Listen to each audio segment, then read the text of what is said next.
In the wild and unpredictable waters of the early 18th century, few figures evoke as much dread and intrigue as Blackbeard.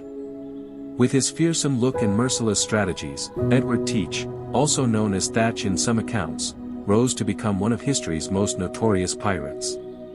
Central to his legend is the Queen Anne's Revenge, a ship that epitomized his might and cleverness. Yet, beyond the thrilling stories of skirmishes and treasure hunts, there's a lot about Blackbeard and his iconic vessel that remains cloaked in mystery.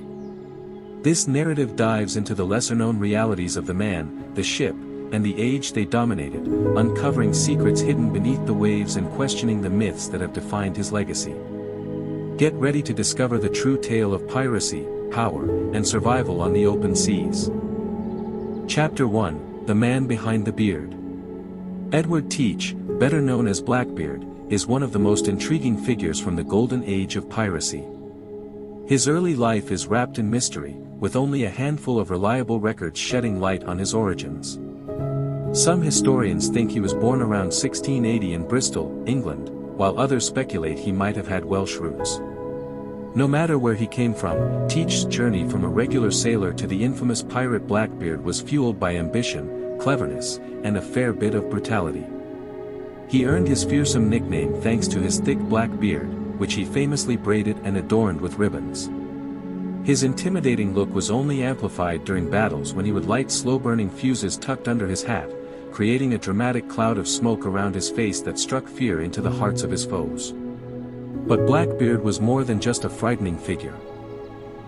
He was a shrewd and ruthless leader who understood how to wield fear as a powerful weapon. Countless myths surround his persona, from stories of him tying lit cannon fuses into his beard to legends of his seemingly supernatural invincibility.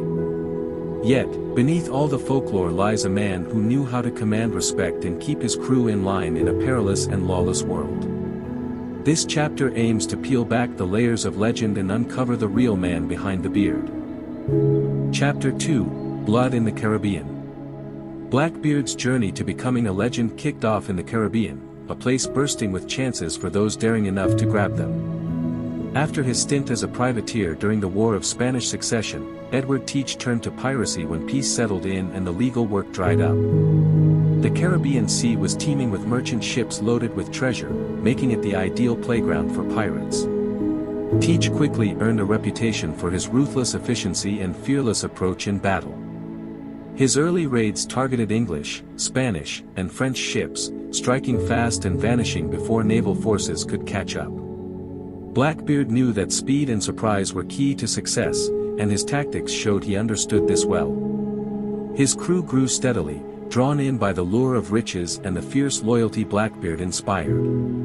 Unlike many pirates who ruled through sheer fear, he kept order through respect and made sure to share the spoils fairly. Stories of his brutal raids spread like wildfire, and his name became synonymous with terror throughout the Caribbean islands. During this time, Blackbeard formed alliances with other infamous pirates, which helped him dominate crucial trade routes. His bloodthirsty reputation wasn't just for show, he was known to fight fiercely and without mercy, making it clear that crossing him meant certain death. This chapter uncovers the raw and violent beginnings of Blackbeard's reign over the Caribbean seas. Chapter 3: A Ship Worthy of a Legend.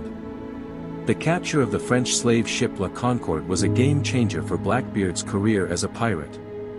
After being renamed the Queen Anne's Revenge, this formidable vessel became a symbol of his power and fear on the high seas.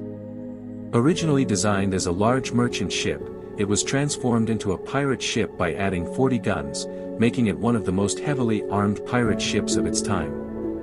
But the Queen Anne's Revenge was more than just a ship, it was like a floating fortress that allowed Blackbeard to rule the waters. Its impressive size and firepower gave him a significant advantage over both merchant vessels and naval warships. With this ship at his command, Blackbeard could effectively blockade entire ports and impose his will with terrifying efficiency. The name of the ship itself carried deep meaning, referencing Queen Anne, during whose reign privateering against the French thrived. The Queen Anne's Revenge symbolized not just Blackbeard's might but also the murky boundaries between piracy and privateering in that era. Under Blackbeard's leadership, the ship became legendary. Its crew was fiercely loyal, united by the promise of shared treasure and survival. This chapter uncovers how the capture and transformation of La Concorde into the Queen Anne's Revenge propelled Blackbeard from a feared pirate to a figure of legend, dreaded by all who sailed the Atlantic. Chapter 4, The Devil's Flagship. With the Queen Anne's Revenge at his helm, Blackbeard's influence soared to new heights. This ship earned its notorious title as the Devil's Flagship, becoming a floating nightmare for sailors and merchants alike. Blackbeard roamed the Atlantic coast and the Caribbean, wielding the ship's impressive firepower to blockade ports, intimidate passing vessels, and demand hefty ransoms. His strategies were nothing short of audacious and merciless. More often than not, Blackbeard would halt ships without even firing a shot, banking on his fearsome reputation to secure an immediate surrender. But when a fight was unavoidable, the Queen Anne's Revenge would unleash devastating broadsides, capable of crippling enemy ships in mere minutes. Blackbeard's rule was characterized by meticulous planning and a grasp of naval warfare that few pirates could match. He commanded a large crew, maintaining order through a mix of charm and sheer brutality. His knack for inspiring loyalty kept his men united in the perilous life they led. The ship's menacing presence threw trade routes into chaos and posed a significant challenge to colonial powers. For months on end, Blackbeard dominated vast stretches of ocean, using the Queen Anne's Revenge to forge his empire of fear and riches. This chapter delves into how Blackbeard's flagship became a symbol of terror, solidifying the legend of one of history's most infamous pirates. Chapter 5, Secrets Below the Deck. Under the imposing masts and heavy cannons of the Queen Anne's Revenge, a realm of secrets and intrigue came to life. Blackbeard's ship was more than just a tool of war, it was a meticulously organized vessel crafted for survival and cunning. The crew adhered to strict codes, and the ship was equipped with hidden compartments and coded messages to safeguard its most prized treasures and plans. Sailors whispered rumors about secret stashes of gold and maps leading to concealed loot tucked away somewhere on board. Blackbeard was notorious for employing clever tricks to baffle his enemies, using false flags and hidden signals that only his most trusted crew could decipher. These tactics gave him a significant advantage in dodging capture and executing surprise attacks. Life below deck was tough and disciplined. The cramped living conditions forced pirates to share tight spaces, yet Blackbeard upheld order through a system of rewards and punishments. The ship's design was all about efficiency, ensuring quick access to weapons and supplies during combat.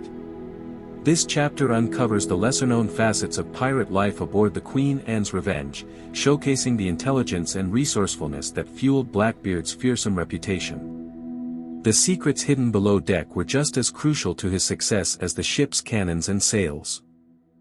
Chapter 6, Allies and Betrayals.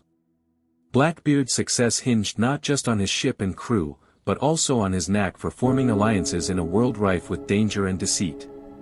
He teamed up with fellow pirates, smugglers, and even some corrupt officials who turned a blind eye to his escapades in exchange for a cut of the loot. These connections were often shaky and short-lived, relying more on mutual gain than on genuine trust. Pirate crews frequently banded together to dominate crucial trade routes and share intel about naval patrols.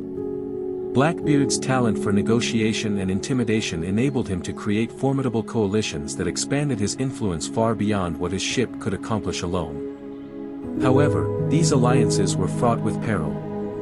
Betrayals were a common occurrence, and rivals were always on the lookout for any sign of weakness. Blackbeard himself was no stranger to backstabbing. There are whispers that he wouldn't hesitate to betray or abandon allies if it suited his agenda. His unpredictable nature kept even his closest mates on edge, making sure they stayed alert. This fragile balance of power was just as perilous as any battle at sea. This chapter delves into the intricate web of alliances and betrayals that defined Blackbeard's rule, shedding light on the precarious nature of pirate politics and the thin line between loyalty and survival. Chapter 7, The Fall of the Revenge. Blackbeard's time aboard the Queen Anne's Revenge came to a shocking halt off the coast of North Carolina in 1718. The ship hit a hidden sandbar, leaving the pirate flagship stranded and forcing Blackbeard and his crew to abandon ship. Some historians argue it was just a mishap, while others think Blackbeard might have intentionally grounded the ship to trim down his crew and escape the mounting pressure from naval forces. Losing the Queen Anne's Revenge was a significant setback for Blackbeard. Without his heavily armed flagship, his grip on the seas slipped away quickly. His remaining crew scattered, with many either joining other pirate captains or returning to a more ordinary life. After the shipwreck, Blackbeard managed to stay one step ahead of capture for several months, but the damage was already done. Colonial authorities ramped up their efforts to bring him to justice, culminating in the infamous naval battle off Ocracoke Island that ultimately claimed Blackbeard's life. This chapter tells the gripping story of the Queen Anne's Revenge's downfall and marks the beginning of the end for Blackbeard's legendary career, signaling the collapse of one of history's most feared pirate empires. Chapter 8, The Truth Resurfaces. More than 200 years after the Queen Anne's Revenge met its watery end off the coast of North Carolina, its wreck was finally found in 1996, reigniting fascination with Blackbeard's life and legacy. Archaeologists unearthed a treasure trove of artifacts, cannons, weapons, and everyday items that provided a real connection to the notorious pirate and his ship. These finds have been instrumental in helping historians unravel the true story behind the legends. The shipwreck offered fresh insights into the ship's design, armament, and the tough realities of life as a pirate. It challenged previous assumptions, showing that Blackbeard was more than just a heartless villain, he was a multifaceted character navigating a perilous world. The items recovered also illuminated the daily lives, challenges, and tactics of the pirates who sailed alongside him. Thanks to modern technology and ongoing research, we continue to uncover secrets from the wreck site, deepening our understanding of piracy's golden age. This chapter delves into how the wreck of the Queen Anne's Revenge has transformed Blackbeard's narrative, demonstrating that history often reveals more truth than myth, and reminding us that even the most feared pirates leave behind clues just waiting to be discovered. Blackbeard's tale is a captivating mix of truth and myth, where the boundaries between reality and legend often fade away. His fierce persona, commanding presence, and the infamous Queen Anne's Revenge turned him into a symbol of the chaos and peril that characterized the golden age of piracy. But behind that fearsome facade was a man molded by his era, someone who relied on strategy, alliances, and intimidation to navigate and flourish in a harsh world. The ongoing exploration of the Queen Anne's Revenge and continuous research are uncovering fresh insights, allowing us to grasp the complexities of Blackbeard's life beyond the well-known narratives.